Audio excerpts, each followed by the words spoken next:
All right, Lyndon, thank you very much for being on the show. We've been buds for a long time. We've never met in person. We've been Instagram buddies for like 5 years now. I think it's been a long time. So I'm excited for this conversation. It's long overdue. For the audience, let's first set the scene. Right. You're in Trinidad Tobago. You're in the Caribbean. Right. I Googled some pictures because I've never been there, but it looks like paradise, man. There's worse places to work, I bet, The right? work. Yeah. Yeah. So yeah. I'm one of the a number of countries in the English speaking Caribbean, Trinidad and Tobago being one of them. Trinidad and Tobago is one of the hubs where it kind of drives a lot of the things that's happening in the economy. Okay. The population size, don't laugh, is 1.4 million. So I know that places in the US, if of course way beyond that in terms of one city or a smaller part Yeah, of a this is state. true. This is true. But at the end of the day, we carry a lot of energy. I mean, you've never been here, so like right now we are gearing up for the carnival season. So we have a Nice. number of parties that's coming in. I just picked up some family members last night from the US. Trinidadians, of course, but they've lived abroad all their life. So they come in, if it's For one time for the carnival. year they come in for carnival. They spend Uh-huh. 2 weeks. They take some heat running away from the New York cold and then to go back. So it's a busy period right now. But nonetheless, they're here to have a good time, and that's kind of what we're about. I would always say that we carry a lot of energy. So up after us, then there's Jamaica, then there's Barbados and stuff like that. But Is that arguable though? If I was talking to yeah, someone in Jamaica, would they be like, "Yeah, it's us, then it's yeah. Trinidad"? Well, I would definitely say so. We always have a little banter between Jamaicans and stuff, but I would easily say sometimes Jamaica would win because if you speak to anyone outside of the Caribbean, if they hear an accent that sounds Caribbean, the first place they say is, "Hey, you Jamaican?" Hey, man. Right. No, So I'm glad we're clarifying that. yeah. This is not everybody with a Caribbean accent from Jamaica. Get your facts straight, people. Don't make that Exactly. assumption. Well, the funny thing is I'm Yeah. looking at the map right now, and so your country is actually directly east of Venezuela. I mean, you're closer to Yes. Venezuela than you are to Jamaica, it looks like. Yes, that's Yeah, correct. That's correct. Yeah. that's And then interesting. we also experiencing some trickle down in that from let's say a social and economic standpoint Yeah. because of Jamaica's Venezuela's issue. We have some folks that's coming into the country, but for us, that's like a little bit of a blessing because we have a close relationship with Venezuela. We do Hmm. trade with them, and we do stuff with oil, and so Right, right. Like any you know, countries naturally would that are bordering each other that way, yeah, maybe it sharing happens. resources and so Yeah, forth. yeah, so yeah, man, it's good. So yeah, if Yeah, you've it's never been to beautiful. Trinidad, I come to keep saying Trinidad. I'm going to go. I think every year I keep promising you that I'm going to get out there because Yeah, I know my daughters, their number one destination is Jamaica. So I think we're going to have to change that to Trinidad to Tobago Trinidad. instead. Right, Yeah. right, right. Well, you've always wanted to be an entrepreneur. We're here to talk about your practice a little bit. So, Hmm. you help organizations with their sales practices. And you've always wanted to be an entrepreneur and do this, but you're on a mission that's a little bit bigger than just wanting to be an entrepreneur. And it has to do with the country that you live in. You were telling me a little bit about changing hearts and minds of business operators and how the region generally is slow to adopt technology and can see salespeople as commodities, quote unquote. Yeah, So I found yeah, that interesting. And then you sent me some resources that, I like to do my research. right, The 2018 World Economic Forum scored the country as the 83rd out of 137 on the right. Global Competitive Index. I'm sorry. I think the most recent version of this is 2020. I wonder where you guys stand now. Right. But in the global competitive landscape, 83rd out of 137. I get the gist from your blog post, Trinidad and Tobago's sales industry and its challenge with growth, that you're not really proud about that position. So you're on a mission. Right. Talk to me a little bit about this mission and starting the first sales enablement agency in the Right. Caribbean. So yeah, it started off somewhere around 2014. So I've been thinking about making a move into the space of sales training or just like even having my business, right? But the longer that I stayed in the space of sales, I started sales in 2003. And I tell people sales kind of saved my life, right? up until 2003, I really wasn't sure what I was going to do. I didn't have a clear direction. I didn't have any immediate skills I could have relied on, That's you know. powerful. And as I got into the business of sales, I started to learn a little bit more about me because, of course, you had to meet people. I never did that before. I mean, I worked in a bank, and yes, meeting people, but it's all transaction, right? So when I got into sales, I started to now kind of discover personality and techniques, and I actually found areas that I was actually very good in. I mean, I see it more now, but I started to get little glimpses of it, and people would tell me, you know, like, you're very good in terms of the way you interact or your way you pick up on certain things with people, and it just kind of grew from there, you know. And the concern that I have, so if I had just had to kind of tell you a little bit about what the issue that I have now, as and kind of maybe come back a little bit later as to how that started or what I've seen since that time is, so if we talk, so there's a little thing in the Caribbean where we say, if America or Europe catches the cold, pretty much so Trinidad and Tobago are going to get the cold as well, right? Okay. Or if something is happening in the US, we're going to feel the effects of it 6 months after, or whatever it is. Got it. But sometimes that is always set on a negative standpoint. Flip that into the positive. If we sure that we're going to feel the effects of what's happening in the US or in Europe 6 months or 9 months down the line, which we normally do, right?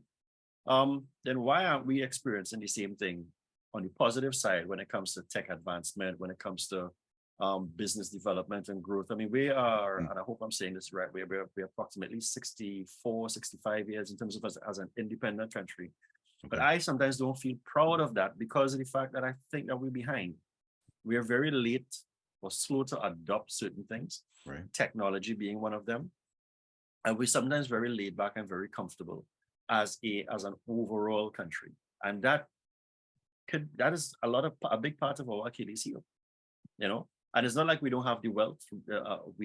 Oil has been well, let me say energy, not just oil. So natural gas and oil and everything else. Those have been big factors. And then we do a lot of trade. You know, we manufacture a lot of our own things here. We ship them out, you know, to all over the world. So it's not like we're not making money, right? But I don't see a reason as to why, let's say, we don't have a Lavender, we don't have a HubSpot, we don't have a Salesforce coming out to the Caribbean, but we have people who could do those things here. You understand? Yeah, absolutely. So one of my biggest concern, Derek, in terms of how we advance, like I believe that the Caribbean, not just Trinidad and Tobago, but the Caribbean could be its own economic hub. Like what's happening in Africa and what's happening in India, between how the Europe and North America, they are going to these places because these are emerging markets. Exactly. Yeah. So what's happening here with us, especially in the space of technology, especially in the space where we have the solutions? So what we are also experiencing is that we are getting some, like, I didn't get to read the article, but we experienced some stuff with brain drain, but people not really leaving it. People just now finding ways to do the work, but for companies abroad, but they're still living right here, you know? So when it comes to our growth and advancement, I have a big problem as it relates. I don't think it's happening fast enough, and it's not because we don't have the talent. I think sometimes we squander that talent, and I think people, so the country and then the companies, they kind of squander the talent that they have, and then the people, we squander our own talents and abilities. And I definitely didn't want to do that for myself, and I kind of wanted myself and Opaat-swy, the company, to be the example of that, you know. And like the name of the company being Opaat-swy is one person at a time, starting with yourself. Wow. Okay. I've known you this whole time. I didn't know that. That's wow. Yeah. So man in the mirror. Yeah. So everything inside of there is because I wanted to be one person at a time, starting with yourself. Yeah. Okay. So I want to be one of the many examples, because I mean, there are other people who do it, but they may not put themselves out there as much. But I want to be one of the many examples, the young people coming up to say, listen, even if you don't have certain things, I don't have the degrees, I don't have the masters and stuff like that. All I have is my 5 CXC passes, which is like you just leave. I don't know, that might be like high school for you guys. So after that, that was it for me. Yeah. But it doesn't mean that you can't do great things. Right. And it doesn't mean that you can't add value to your country and your community and stuff. And that's kind of what I want to do. I'm doing it late. I'm 46, but I mean, I'm 48. No way, man. I'm 48. I would have not even guessed. Yeah. But Well, you have a yes, 19-year-old daughter, so I I have a think 19-year-old. you Yeah. had to be somewhere up there. Yeah. But I didn't know you were older than me. I thought we were Yeah. about the same age. I want to read Yeah. something from a blog post you put up. Sure. I think it's pretty foundational and it ties into what we're talking about. I'm not going to read the whole blog post, but just an excerpt here. Sure. When I say practitioners, and this is the backdrop here is, like I mentioned, the title is the sales industry in Trinidad Tobago's and its challenge with growth. And one of the areas he talks about is we need more practitioners. So when he says we need more practitioners, what I mean is sales professionals or anyone who understands what it is needed, what's needed, and to help companies grow. It also meant that sales professionals must transition from employee to entrepreneur, kind of like what you're just talking about. For Right. 4 years ago, there were no locally qualified sales trainers. I can't read today, in Trinidad and Tobago. Today, there are at least 4. So that's important. And then he goes on to talk about some other things, but the conclusion is sales professionals understand the difficulties companies face, but are either ignorant, afraid, or not empowered enough to Power. transition from Yeah. employee to consultant. Right. I want to talk about that. So you So made that transition from employee to consultant, and we understand the mission now behind it. But for those that are listening and want to make that transition to consultant, there's a lot of apprehension naturally, right? To entrepreneurs, particularly, is what we're talking about. So I want to ask, if I just mentioned your daughter's about 19 now, yeah. I have 3, and one of them's the same age as yours. Um, what was it like transitioning to consulting and entrepreneurship, like when you had a daughter in high school? Well, boy, it was hard. I like it was freaking hard because one, I didn't make so I first and foremost, I didn't really have a reason to leave the job that I was in, right? Mm, Things were going really well. I mean, it was I didn't have a reason to leave. My burning desire, however, was that I felt that I needed to do more. Every job that I took from 2003 to now was always up in the ladder of sales. So it moved from from sales rep to supervisor to regional sales manager to assistant manager. So it kind of went up from there. And I just wanted to do more. I didn't even want to be a business unit head because I was in the same industry, in the same company, and I already spent 10 years there. However, when I made the transition, I made it bad. mm. So I just kind of, as we say here in Trinidad, we bust the tape, right? So we just cut things. So I just sent it a resignation letter February 28th, So you didn't have any 2018. clients on deck. I was like, you know what? I was talking to a guest. They were saying you have to have 6 months saved up. That sounds ideal, but not always Right. realistic. No, Were it was you realistic. financially in a place that you could make this leap, or were you just, was this Yes. pure faith? Yes. But what happened is that because I didn't understand how long the business would have taken to get to where it needed to be. So I ran out of money. Wow. Right. Oh, Yeah. I ran out of money with let's say within 12 months, right. Yeah. to the point where, as you were talking about, we was talking about my daughter, it was hard to the point where I applied for new jobs. Right. That's like I became desperate. You start to get that knee-jerk reaction, like, oh my God, what's happening? Because Heck you know, yeah. Yeah. the I got bank bills to account is pay. going down. Even though I got maybe one of my first clients, I was also very apprehensive with that first client, and I didn't charge the first client. Oh, so So that I was my was next doing a lot of work. question. Yeah. There Yeah, you go. I was Yeah. doing work for the customer, but the work that I was doing for the customer was free, with the sort of like a kind of concession thing, right? Because again, I wasn't even sure what I could do. But when I started to do it, was like, shit, I could do this thing, right? But he didn't do what he was supposed to do, and he didn't submit his proposal, so we didn't close any deals, and I got no Mm, money. You understand? yeah. So what ended up happening is I started to work taxi. So I would wake up in the morning, and I could tell you that You prior started working taxi? taxi. So so taxi route. So I would wake up early in the morning, and I would work in taxi here and work in taxi there would be different in yours. But it's really me waking up in the morning, and while people are commuting to work, I would pick up 4 or 5 people in the morning. I would Got it. work at the peak periods, drop them into Port-of-Spain, which is our city in a Mhm. specific location, and I will do that for a period of time in the morning, and I'll do that in the afternoon. It was kind of funny doing it because sometimes you don't want people to see you doing that. It's the way you leave to do your business anymore, not working taxi. And I was like, so a lot of pride was in there as well, but you had to do what you had to do. As I said, I didn't really have any other skill to go in and do anything else. And then I didn't have much capital to invest in things that I used to sell from before, because I used to sell other things like paper towel. I used to do other things on the side to just generate money, Right. generate income. So yeah, that's what I did. And it really wasn't easy to do, because I have, as they say, child support. I have bills Real to life pay, stuff. real life stuff to pay. I have my car got repossessed. I had shit going on. You know what I'm saying? So, It's facts. so and I it was understand. really frustrating, brother. It was tough, and I think that is But you what keeps stuck with people it, it back. sounds like, as I well. stuck with it, Yeah. and So, I kicked.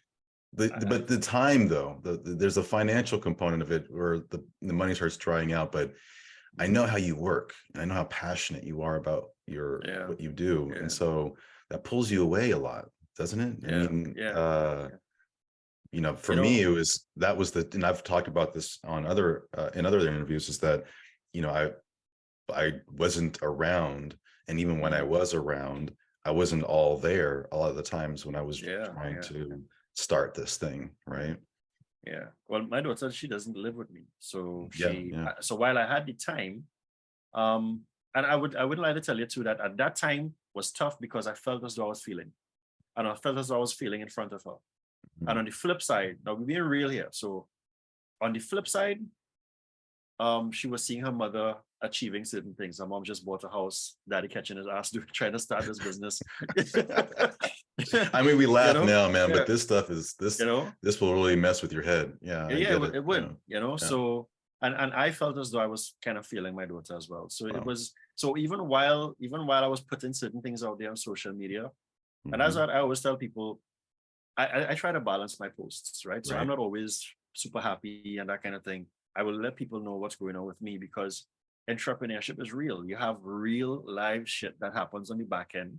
And some people don't even get to see the success. They just don't make it, And I think a lot of times, other entrepreneurs, they only posterize. They're like, hey, what's happening? That's not the reality. Only the good sides. Yeah. Yeah, I'm guilty of that. I don't share much of the downside, but I got my drama. I have my failures and things going on, but I try and hype it up to the positive wherever possible. As much as you could. And I mean, you want to be authentic, in those things. But yeah, I got to give you, kudos for that. You are vulnerable that way in your content. So I did stick with it, and it's funny too, because the jobs that I applied for, I had people say, Lyndon, I can't even afford you. So while I was good to hear, it was I needed the job, and I remember at one time I wanted to say, it's just stuck in my throat, what do you have? I'll do anything I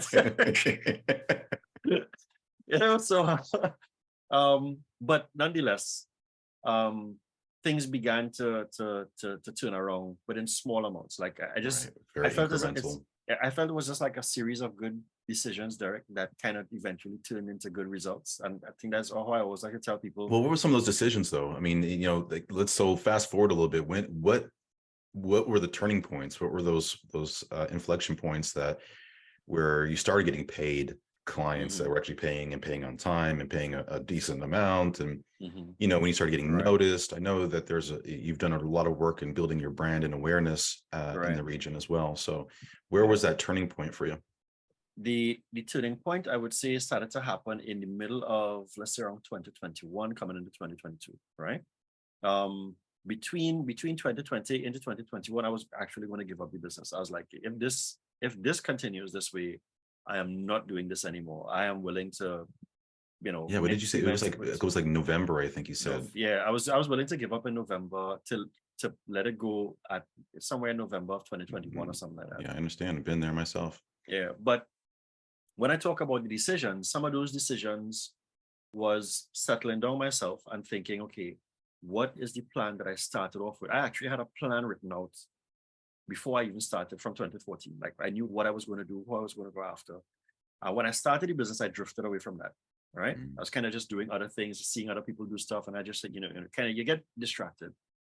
So I went back to that plan. And that plan was really customers I wanted to serve, the services I wanted to provide.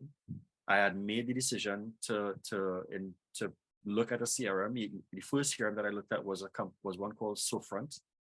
That I didn't like that, so I didn't even promoted it. I didn't even use it. So if I'm not using it, I definitely not going to get promoted, right?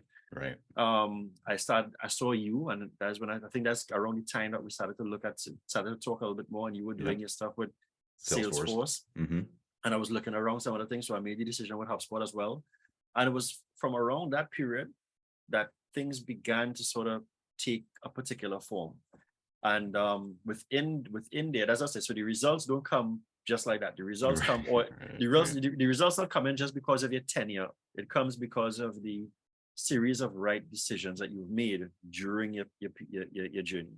Right. And I mean, I could go down the list of some of those things. Seeds you planted along the way that started to grow. And the biggest one was like, things were so hard, like in 2021, what I expected to have happen. I mean, I didn't even given COVID the excuse, because when people say, boy, I know how COVID is going, I said, dude, I've been catching my ass before COVID. Like, I've been COVID a lot.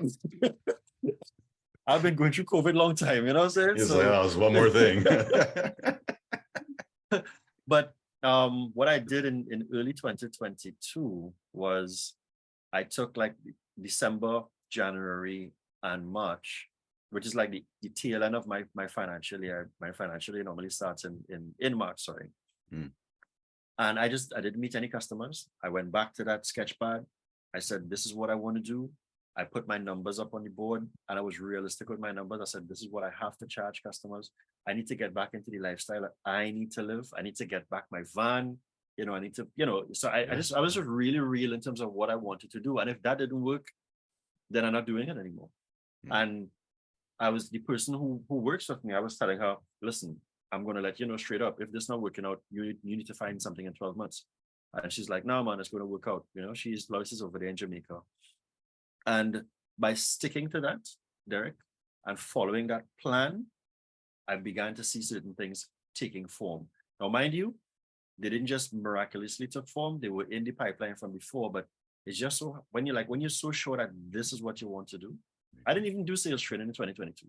I said, you know what, I'm going to focus on develop HubSpot now. I'm going to put sales training on the bench a little bit, and let me see what I learn while doing HubSpot implementations with these sales teams. And in 2023, I'll come back with a smaller version of what I want to do and see how it goes from there.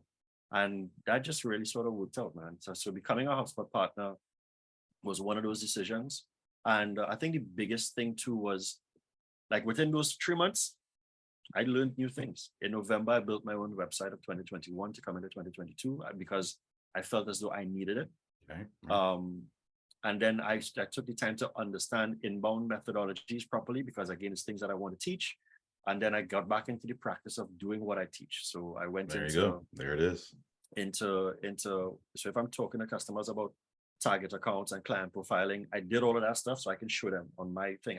These are my receipts. Right. You built the templates for yourself and the frameworks for yourself that now you can repurpose for your clients. And it's one thing to try and teach people to do things and advise them, but if you've actually been there, done that, and it's worked for you, then I think that's telling. Now, you have two primary service offerings. I know you do a lot of different things, but sales training you were mentioning is where you really started with in the beginning, and that's where your focus was. And that makes sense. Yeah. Excuse me. And then you became a HubSpot partner, and now today I think you have 6. I mean, I'm looking at your LinkedIn profile. You have 6 HubSpot certifications. HubSpot agency partner certification, HubSpot solutions partner, frictionless. I think you even are a HubSpot trainer as well, right? For the online training. Not as yet. I'm pursuing that certification as well. Yeah. Very good. I work with a lot of companies and see a lot of companies that are using HubSpot, and it's getting a lot of traction. It's been gaining traction. It's dominating SMB and mid-market for sure. So anybody out there that needs an expert HubSpot partner, make sure you reach out to my buddy Lyndon here. Now, talk to me about how these two offerings now complement each other, though, because now that you can help wire together their stack and get their CRM and sales engagement, firing. Now there's the craft of selling and engaging with prospects and managing pipeline growth and those things. Right. So I imagine that brings a lot more value into your engagements. Yeah. So the HubSpot to me is the visual component of what I do, right? Because it sometimes seems intangible. You and I, we will talk about what we can do to help companies do it from a sales standpoint, but the tangibility of how do we see that? You don't see that unless you have some technology. So what I'm really focusing on is three things between those two offerings: people, process, and technology. Right. And by just using HubSpot, so being HubSpot being the end, HubSpot has helped me help customers, help clients see where they need to develop their people, where the gaps are in the process, and what other areas of technology, as we were talking the other day about the tech stack, that they need to either mitigate those things or support the people from the sales enablement standpoint. Even with some of the sales reps, because I could now, for me, I could adjust my offerings to suit, right? So I can say, well, I can put this together for your sales team because from what HubSpot is showing, then you need this type of training, right? So it's very now specific and customized to them because we have the data to show within HubSpot, you know? And even from the flip side, even if I do start you said something that's really important there. It's a data-driven training approach, because you're looking at the data and you're touching the interactions yourself. You're seeing and listening to the calls, you're seeing the emails, you're seeing the activity and the reports. And so now that informs your entire training modality when you go into those sessions with the reps and the managers as well, and educating them on the business and how they can use this data and this tool as a competitive advantage. Yeah, because one of my challenges, I know it might sound blasphemous for a sales trainer to say this, right? Sometimes I don't believe everybody needs the same type of sales training in an engagement, because I have seen where the training that is being delivered isn't valuable to your top tier reps. They don't need that, but because it's one whole training program, you give them one size fits all. So I really spent a large part of the year as a matter of fact, it wasn't purposely done, but because of what I've been able to do in HubSpot, it has helped me see. Like it's validated what I had in my mind. I just didn't see it as yet. So case in point, I may see there's one guy who he's always had challenges with bringing in. No, he's never really had challenges with bringing in leads, but they gave him a lead generation or prospecting sales training, and he was part of that with HubSpot. When he could have led it.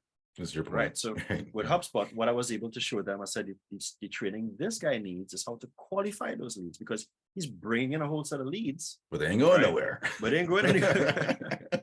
Yeah. So just by that alone, so now the customer sits back and say, that makes a lot of sense. Right. So I was telling them, you all spent like a few hundreds of thousands of dollars in 2021 on a generalized sales training, giving everyone digital marketing training or online training, but they're not going to do that. You need to break it up, because some guys are still strong in the core areas of sales. Right. But again, now that we have the data. But isn't that the coaching part of it though? I mean, isn't that where it's hard to tailor training, particularly a group training, to one person. So you would maybe deliver the training in a group setting and then meet with them ongoing on the coaching side of things. Like, we did the prospecting lead gen thing for you, but it looks like you need qualification focus. Right. Let's meet for once a week for the next 3 weeks or whatever that program is. Is that, and you get into that piece too, because training is that one-time shot in the arm. We all know that. You're also doing the ongoing side of it from a coaching standpoint. Is that right? Yeah, that's correct. Yeah. Because I know sometimes you could pull that out too if you ask some deeper questions, right? So if you ask, well, can I see the list of leads that your sales reps brought in within a particular period of time? This is even before. This is like a trading needs assessment. You're just doing your analysis. So you can ask for certain things, and based upon what you see and how you assess, again, you could take that front end approach if you don't have a CRM to help you. So I understand the shot in the arm part of it, but again, it's just me just trying to explore different ways that I can try to get in a more systematic way or strategic way, and then filter out the training and stuff accordingly. But yes. That's how it's been working for me, and it's been really not just beneficial to me, to the customer, and by extension. So once they're happy and they're succeeding, I succeed as well. That's how I look at it. Well, and that's a good segue, because one of the things I wanted to ask you is, how do you set up your pricing? Right, you don't have to tell us exactly what your pricing is. And you mentioned earlier how you went through and remapped all of that and got yourself fortified on what you charge. But there's the structure, and consultants vary. We see hourly time and material, we see value-based, we see objective-based, we see outcome-based. There's all these different models of pricing, and not not everybody does it the same. So Yeah. how do you structure your pricing?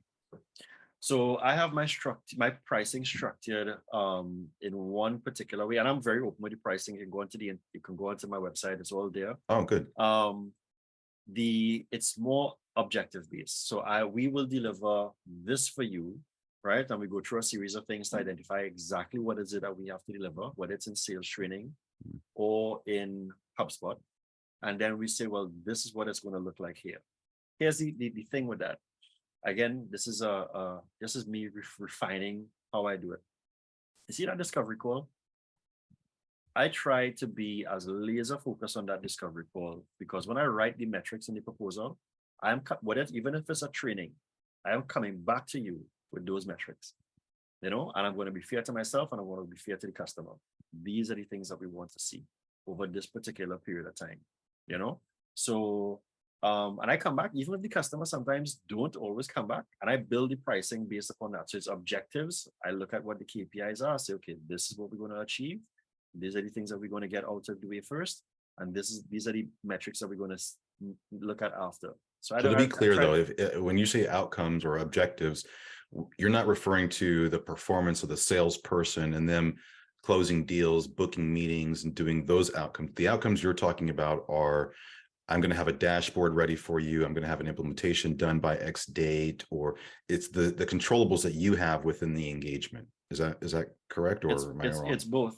It's okay. both. So on the HubSpot side, it's pretty easy because you can go in, we check these things off, right. But we also factor things in, like helping them build out the sales processes and that kind of stuff. The consultation comes in there. Okay. On the sales side, when we are doing the training and then we flip into the coaching, what we start looking for, the metrics that we start looking for are the sales activities. So what do we want to start seeing happening with somebody's sales reps? And that comes from based upon what we discussed in the discovery call and how I break out how the metrics are. And I ask customers, so are you okay with these things? And before they sign off and they say yes, I'm like, okay, well, let's go. Very good. Wow. That's a fair and balanced way to do it. And, it minimizes the risk, if you will, from the client side. So I would have a bigger peace of mind if I was entering into an engagement like that. You mentioned sales processes and helping people with that. I think when we were talking offline, that's one of the biggest problems you see in your region, is that companies that do have a sales department, organization, a team that's out there delivering products and getting stuff from warehouse to individual, or however the model is, like the process isn't well defined and what's missing. And in the podcast, one of the things I try to unpack are what are the toughest problems facing revenue teams. And you were sharing me the toughest problem that you see in Trinidad Tobago is that there's missing sales process. They haven't been mapped. And I'm going to quote you here. They just know that this is what we need to do to get the thing to the customer. Yes. I love that.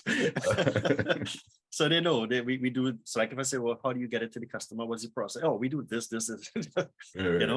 And then I say, okay, well, what happens if that doesn't happen? And where does the leakage come from? I mean, they know, but I think no one has really kind of put them in a position to think about it like that. It's latent pain. It's like they don't realize the opportunities and the capacity that they're missing out on by not having that structured process in place. And they could be preventing problems downstream with onboarding customers or servicing customers if they did these things properly earlier in the process, right? That's correct. Yeah. So with me helping customers do that, it gives, again, and this is like one of the deliverables, this is like to them like a value add even for them, because they get to take away. So I've kind of built out a template because I realized that the whole sales process thing was kind of arbitrary in people's minds. Right, so right. It's this nuanced thing to them. Like, what do you mean? So I built out like a templated sales process with stage, who's responsible here, RACI, all those little things.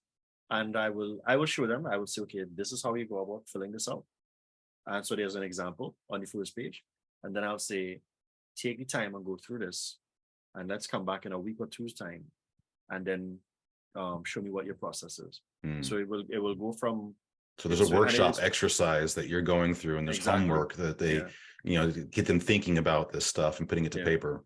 And that is not even a HubSpot thing, because it comes Right, up a right, lot. right. That's just me saying, you know what, it will help me and it will help the customer. So let's Well, get in it order going. to do it Yeah, properly in HubSpot, I imagine, and I think that's where you break had it down. mentioned is Yeah. like when you go to do the implementation and get this structured properly for them so they can use it and adopt it, you start uncovering that there's this, it's missing a very important thing that should be Yes, underpinning the that's implementation, right? correct. And so Yeah. before you bring in a CRM, for those that are listening that are thinking about bringing a CRM, make sure that you map your sales process first. Let's get it on paper, get it on a whiteboard and diagram, get it on a napkin. I don't care, but get this thought out. And then let's talk about what that process looks like, because most people would probably start from the beginning of the sales process. Mhm. But what we typically recommend is to start at the end and to kind of reverse Yeah, engineer reverse this. engineer it. Yeah, Right, yeah. right. So we will say, okay, well, so so the customer gets the thing.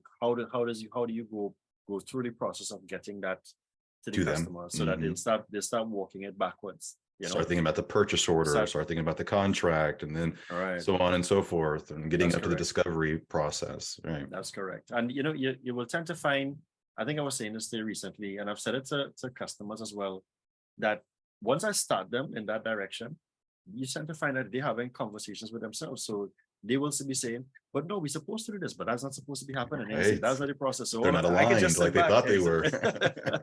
Right. So I will That's just where the sit back and I'll be therapist in our listening. role kind of kicks in a little Yeah. bit. You have to say, you might have to mediate a tad Right. bit, but no, that's Yeah. you're facilitating a dialogue that's helping them uncover and solve Right. those Yeah. business issues. And Yeah. every business has its own operating model. Every business is completely unique and has its own requirements. And Mhm. if we can't be operating with assumptions, we have to communicate and confirm and validate these things. So Mhm. I love that you form the committee, reverse engineer, and then obviously you do the Yeah. documenting of all those processes. Yeah. And the And simplest thing to do is probably just throw it into a spreadsheet to start out with. yeah, I use a Word document, I use a spreadsheet, it doesn't matter, whichever one works out.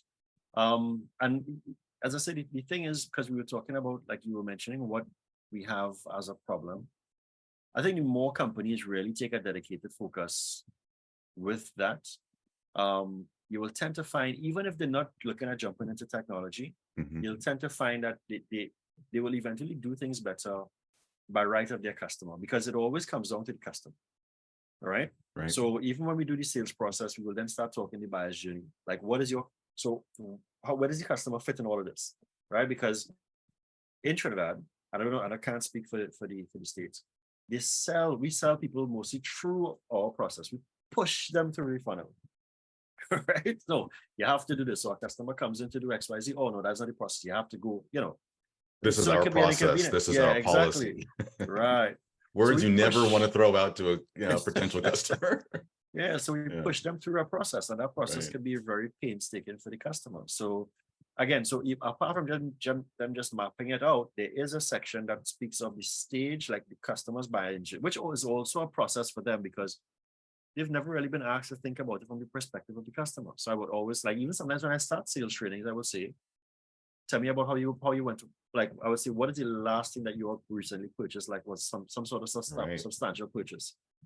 And they will give me what they will tell me certain things, and I would say, okay, well, how did you go about doing that? And then what happened, and what was that like? So then I tell them, well, that is your buyer's journey, that's your buyer's experience, and you went through a process even before you made a phone call to a sales rep. And that's the same thing happens with your customers. So now, by me preambling that way, they get a better appreciation and say, like, wait a minute, so yeah, the customer has to do this, you know? And then I say, well, what is that like in your process? And they get to realize that maybe their processes need to cut down a little bit, Right. They have these or 7 some, steps that they need yeah, to cut down to 4. because it's just painstaking for the customer. Right. And that it makes it easier to now implement the whole thing with technology. Just before this call, I had a client asking me, well, what else could they do with HubSpot? Because internally, because they have internal customers based upon how their business is, they have gaps. So now I'm saying to them, well, again, tell me about the process. When does it hand over to someone internally? And why, I would say, Right. Right. Right. Gene, tell me what happens when you receive it. Where do you put that reminder down? That type of thing. So yeah, I just said therapist there. It took me back a little bit to something that I remember here. And yeah, it is us maybe helping the customer think through and kind of raise all of the different things. And we just sit down and we listen, and then we say, well, here's what I'm hearing. Right. And this is what you go through there, you know. Right. But let's say the main, apart from all of that, what would really help us to, Derek, in the Caribbean, and it's kind of the reason why I'm so passionate about it and why I felt I needed to bring it to Trinidad and Tobago, is the proper adoption of technology. Yeah. Yeah. When people were talking about the new normal, when COVID hit and everybody had to be Zooming and stuff like that. So I was working for a company that was selling technology. And it wasn't a problem to use Cisco and GoToMeeting. That was normal for me, right? So Yeah. Zoom and stuff wasn't no big thing, right? Right. But because we're not early adopters, all of these things seem new. And we for a long period of time in Trinidad and Tobago, and I would say by extension the Caribbean, we take things for granted and we like things to run as normal. We have pockets of people who are really pushing the envelope. In that blog post, you're mentioning how we like to be comfortable, which I mean, Yeah, you are in comfortable. paradise. I mean, Yeah. You know, and we only jump out to do something when it's like severely affecting us, hence COVID. You know, but now like I'm seeing customers kind of rolling back and saying, we'll talk about that later. You know, paradise is coming back. Exactly. You know, well, I mean, but it's hard not to. I mean, so if I was in Santa Barbara, which is our own little paradise in California, I lived there for a couple of years, and it's funny because the culture in that region is kind of like what you're talking about. It's very laid back.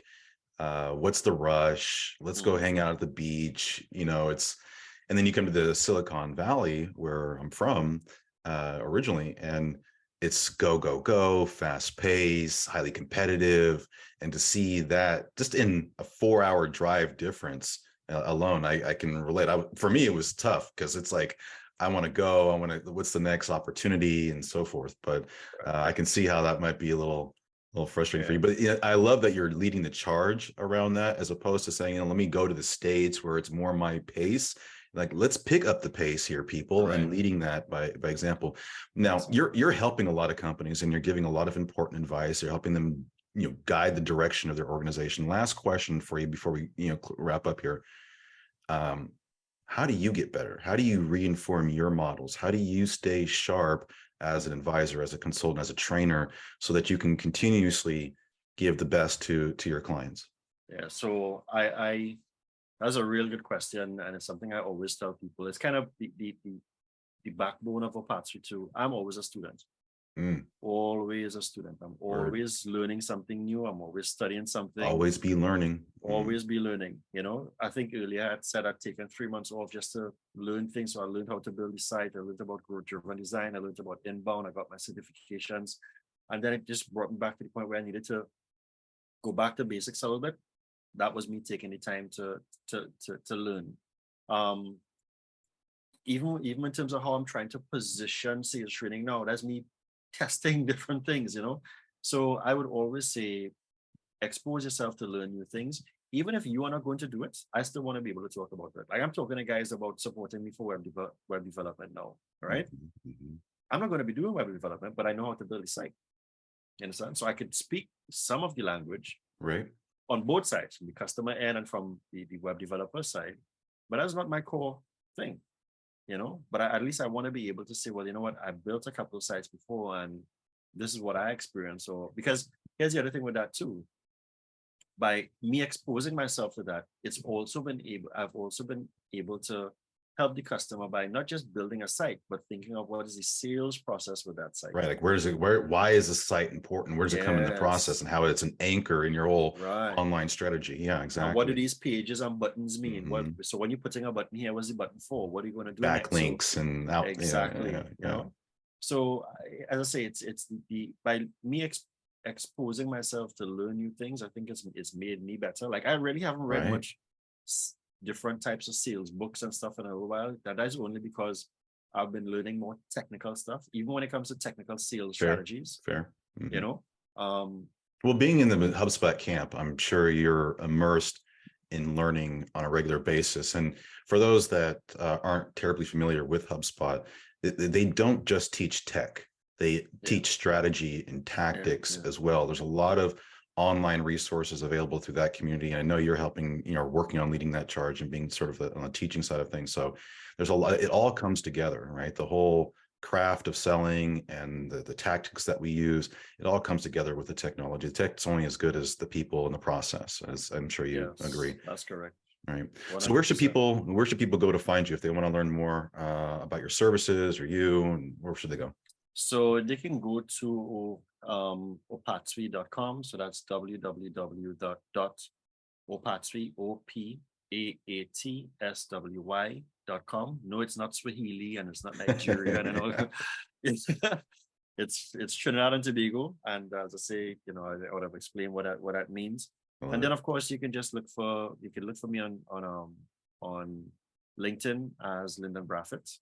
And you could also look for me on Instagram as Lyndon Brathwaite as well. Yeah. And then of course you can look for Opaat-swy as Opaat-swy on Instagram as well. And of course we now push on the TikTok side, but look for me on TikTok. I mean, you're well, omnipresent, dude. Let's be honest. Yeah, I mean, you're on Twitter, you're on everything.